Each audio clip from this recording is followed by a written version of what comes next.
Subscribe करंतु ओडिया जी YouTube channel को एवं प्रेस करंतु ही बेल को जहा फଳରେ आम सब वीडियो रो अपडेट सबुठारु प्रथमे पाइबे। फ्रेंड्स, पुरी जगन्नाथ मंदिर कहले आमे समस्त जानि थाउ प्रति वर्ष आम ओडिसा रे आम भारत रे आम विश्व रे रथ यात्रा पालन करा जायथि। पुरी रो रथ यात्रा देखिबा पई देश विदेश रो अनेक भक्त आसी थांती। भगवान जगन्नाथ, बलभद्र एवं माता सुभद्रा को दर्शन करिबा पई एवं रथ दौड़ी टाणिबा पई जीवनर शेष इच्छा पूरण करने सब भक्त आसी थांती। फ्रेंड्स, पुरी जगन्नाथ मंदिर प्राचीन काल किंतु एबे मध्य बहुत गुड़े अद्भुत रहस्य घेरी रही।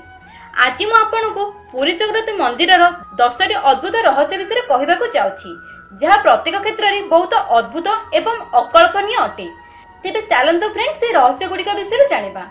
प्रथम रहस्य, प्रकृतिर हिसाब रे सबु जिनिस पवन दिगरे उड़ी थाए, किंतु 214 फुट उच्च एही मंदिर ऊपर थिबा पताकाटी पवनर विपरीत दिगरे उड़ी थाए। आज मते जदि आपण पुरी मंदिर जिबे सेते बेले आपण एहाकु नोटिस करि परिबे। द्वितीय रहस्य, दिन हेउ बा राति जे कोनसी समय रे मध्य एहा ऊपर कोनसी पक्षी किबा फ्लाइट उड़ंती नाही। तृतीय रहस्य, मंदिर ऊपर थिबा नीलचक्र। एही चक्र रे एही परि रहस्य अछि कि जेते बेले मध्य आपण पुरी रो जे कोनसी स्थान रे ठिया होई देखिबे सेते बेले एहा आपणक सामने रे मुह कला परे देखा जिवो। पृथ्वीर केउ भी समय रे समुद्र मुहाण रे दिन समय रे समुद्र मुहाण रो भूमि को एवं राति को भूमि रो समुद्र मुहाण को पवन बहि थाए, हेले पुरी समुद्र रे ठीक एहार ओलटा होई थाए। पंचम रहस्य, मंदिर रो मुख्य द्वार जाहाको सिंहद्वार बोली कुहा जाय। जेते बेले आपण सिंहद्वार दे प्रवेश करिवे सेते बेले आपणको समुद्र रो ज्वार रो ध्वनि सुना जिवो नाही, किंतु पुरी रो अन्य स्थान रे ठिया होई आपण एहार शब्द सुनि पारिबे। मंदिर को छाड़ी देले। षष्ठ रहस्य, पुरी मंदिर रे रोषेई करिबा पई वर्ष सारा गोटिए परिमाण रोषेई करा जाय थाए। केबे मध्य एही प्रसाद अधिक होई नाही कि नियंट मध्य होई नाही। हुए तो हजार हजार भक्त आसंतु किबा लक्ष लक्ष भक्त आसंतु, ना केबे बळिची ना केबे नियंट होईची। सप्तम रहस्य, एही बड़ रोषेई घरे जगन्नाथ को चढ़ेबा पई बना जाउतबा महाप्रसाद पई 400टी रंधारी एवं 200टी सहयोगी काम करुछंती। रोषेई गृह रे रोषेई करिबा पई 7टी माटी पात्र को गोटिए ऊपर गोटिए रखी गोटिए चूल्हा रे रखा जाय थाए।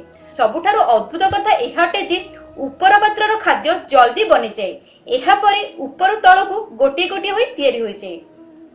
अष्टम रहस्य, सिंहद्वार सामना रे थिबा अरुण स्तंभ लंबा रे बहुत उच्च होई थाए, किंतु एहार छाई दिन समय रे अदृश्य होई जाय। खरा वर्षा शीत जे कोनसी समय रे मध्ये एहार छाई माटी ऊपर पड़े नाही।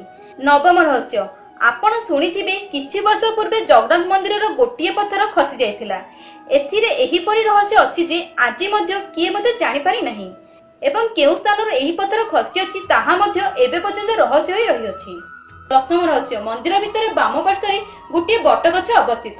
कुहा जाय जे पुरातन काल रो एही गछटी एइठारे ही अछि। आम ओडिसा रे अनेक प्रकार महाबात्या आसी जाउछि, हेले मध्ये ए बट गछर किछि मध्ये क्षति होई नाही। फ्रेंड्स, एते गुडी रहस्य गोटे जगह रहिबा कोनोसी चमत्कार ठारे कम नहीं। एहा किपरि हेउछि एहार उत्तर मध्ये काहा पाखरे नाही।